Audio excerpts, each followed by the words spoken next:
Hi coaches, my name is Kirk Framke. I'm the one that we've been corresponding through email the last couple weeks, an awful lot the last couple days, and these are your last instructions before Friday's meet. Before I get started, I'm really looking forward to this year's race. It should be great. There are some minor changes, but not in the course, and this year's race, we're looking at about 1,500 runners from well over 50 schools, so it should have a really big celebratory feel to it that I'm really excited for. So let's start with how your day goes. First, getting dropped off. So we're going to have your buses coming east on Iliff, and make sure they do not go into the driveway. We want the buses to come through and then drop off on the south side of Iliff, right over here. Now obviously it's possible to be parked over here as well, or dropped off there, or parked there as well. There is a playground right over here that local parents do take their kids to, so if we could avoid clogging that one up with bus fumes, that would probably be good for the event. So really try to get your buses to deposit your runners along this stretch, and they can park there as well. In regards to the parking lot for the rec center and the parking lot for the golf clubhouse, there will be no race parking in these parking lots. So please make sure your parents know that they may park in the lot that is up here, or they can do any street parking along here. There is another park on this side here, park around the streets. Please be courteous of the neighbors who live in the Harbor Gulch neighborhood, but obviously street parking is where we're going to ask most of the parents to park. So once you get dropped off, you're going to bring your team this way, and we will have coaches check-in over here as well as timing here. So you can check in and time. I'm going to try to put them two tables right next to each other and make things go quicker. I will have a list of schools that have not paid, and so those schools obviously I'm asking that you pay when you pick up your packet.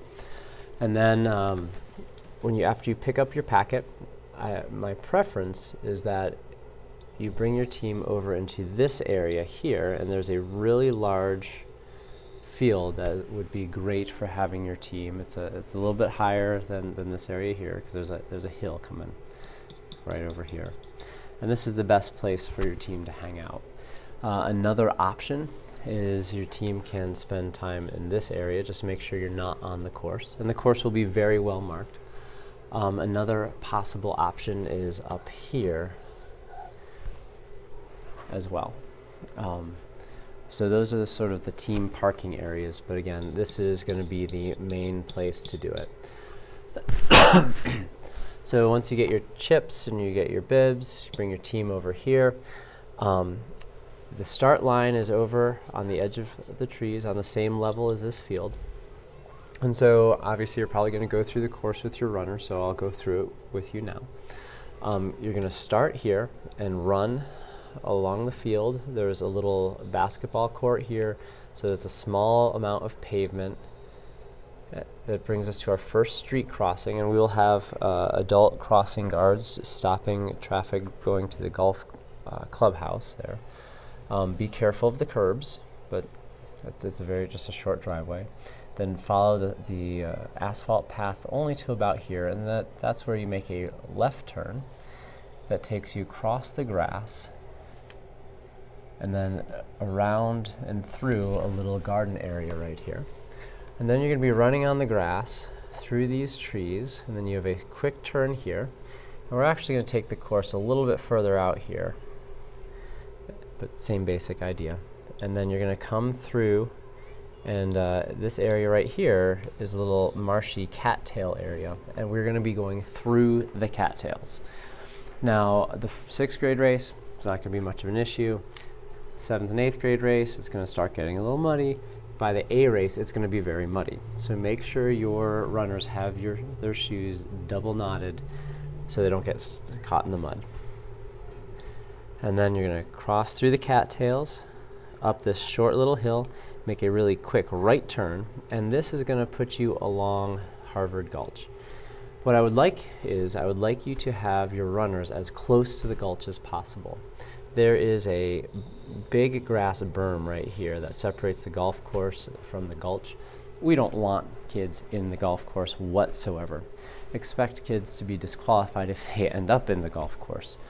So make sure they stay close to the gulch. That should not be a problem.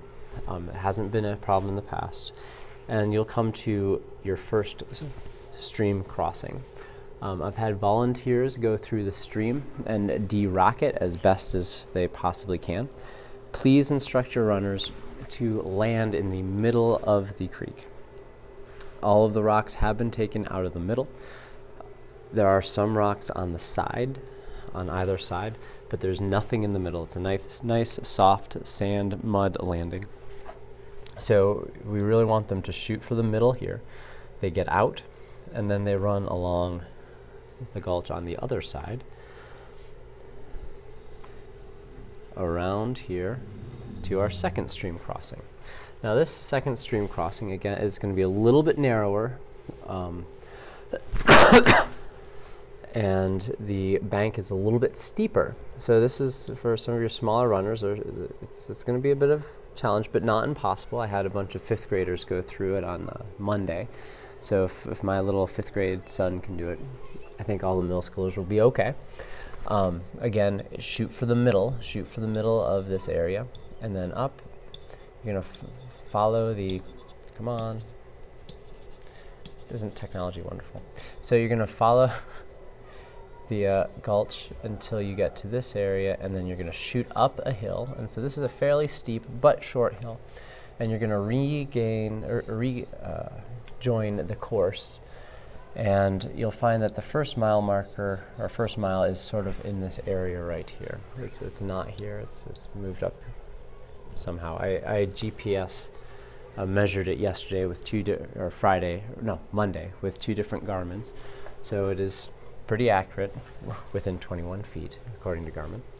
And so they'll rejoin the course, do the same thing, up and around, through the cattails, make the same turn. Now on the second lap, I'll change colors so you can see it better. I'll go yellow. So here's the second lap. Same as the first, to this point right here.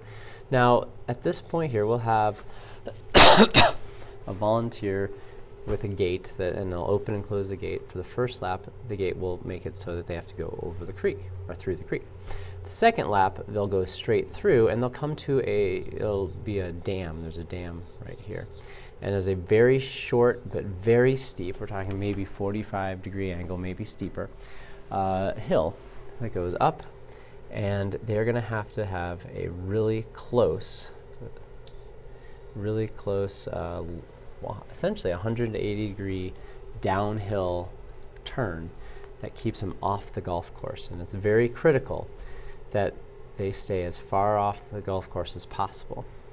So once they get down here, they follow the gulch, and then there's a rail fence, a wood rail fence that separates the golf course from the athletic field. So then they'll come up and they will finish right here. And so that is how the course works. Best spectating, spectate the start, come here, spectate the crossing, and then come here, spectate the finish. That's sort of the best way to spectate this race. So then, order of events. The first event is going to be the most likely a Special Olympics race that's going to start around 3:45. This is a soft start time depending on how buses come in. If we are missing schools, we may do a little waiting. We'll see. The Special Olympics race, when pitched to Special Olympics, they're all into it. Unfortunately, a lot of schools aren't letting their kids leave early, which is kind of crazy because we're all leaving early. So right now it looks like there are only 8 kids, and I'll talk about the Special Olympics thing in a second. So hopefully we'll be able to pull that off. Immediately preceding the Special Olympics start, we have the South High School color guard, as well as a singer from the Denver School of the Arts, an 8th grader, which is perfect for this race. And so there will be a singing of the national anthem with the colors presented by the color guard. And we're still hoping that we will have a dignitary from either the mayor's office or the governor's office, or if not, Denver Public Schools, that will say a few words in remembrance of the 9/11 tragedy. When that takes place, I really would like for you to have all of your runners in this start area here or here. And so the remembrance will take place in this area right here. Then, once we have the national anthem, once we have a moment of silence and a few remarks, then the Special Olympics folk will be going sometime around 3:45, 3:50. And then once they finish, now their race is actually quite short. They're going to start at the start line, come around, and finish like this. And when the Special Olympics go through, I'm going to ask that you get your runners to fill in around here, so that when the Special Olympians run, they are going to be surrounded by our kids as they finish. But I'll talk about that in the coaches meeting. So then our first race, I'm guessing our 6th grade boys will start at about 4-ish, and followed 3 minutes after that by the 6th grade girls. We'll have approximately a 30-minute break, so hopefully the B races, boys and girls, will start around 4:30, and then the main event, the A race, should start around 5. Now these times, I will tell you right up front, these times are tentative based on conditions.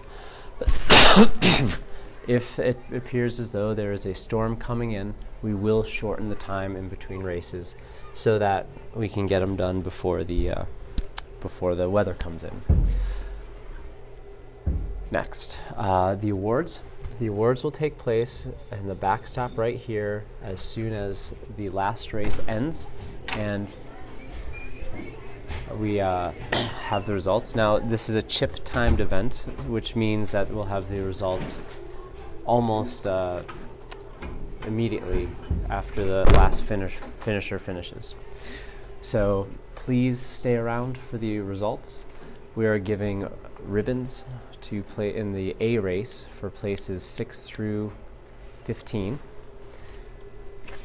We're giving medals for places 1 through 5. In the B race, we are giving ribbons to 1st through 3rd. And then in the 6th grade race, we have ribbons for 6 through 10 and medals for 1st through 5th. And that's for boys and girls.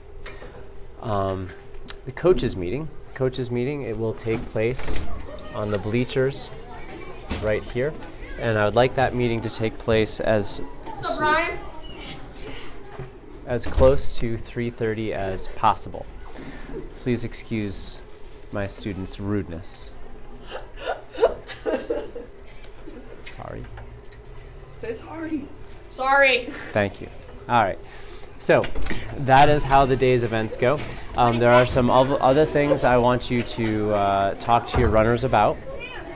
In particular, we will have Jamba Juice. Jamba Juice has been setting up in this area over here, and so there'll be Jamba Juice for sale.